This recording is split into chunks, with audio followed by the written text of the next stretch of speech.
Alright guys, so I bought this chili magic because I had some ground beef already made. All I need is chili magic and allegedly a 14-ounce can of tomatoes to go with my ground beef to make chili. Because I'm going to make a Frito pie because I like it.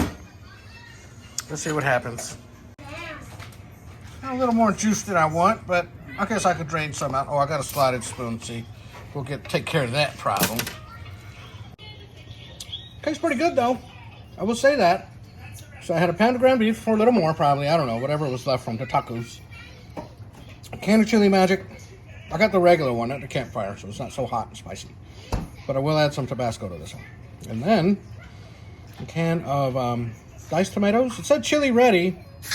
I don't know what that meant. But I'm gonna put a Frito pie together. It's such a hard dish to put together and hard to master. I'm gonna show you how to do it in a minute though. I like a little bit of heat. Okay. Stir it around. Oh boy, you hear my puppies. Alright, so I just added a little bit of salt and garlic powder. It's ready.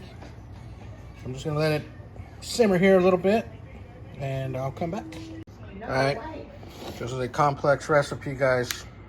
Throw the Fritos in, okay? Okay, next thing, the chili.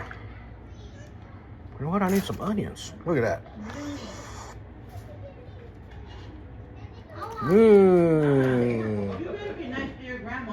Look at that. Okay, so next, cheese and onion. I just chopped up some onions. I hope you know how to do that. Then just add it to this. Let's see.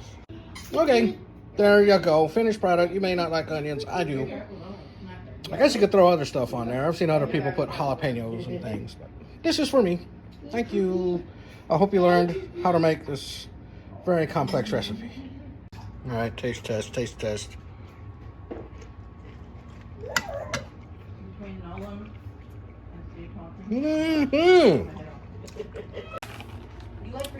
Good stuff. Frito pie, man. Totally recommend it. Bye. See you in the next one.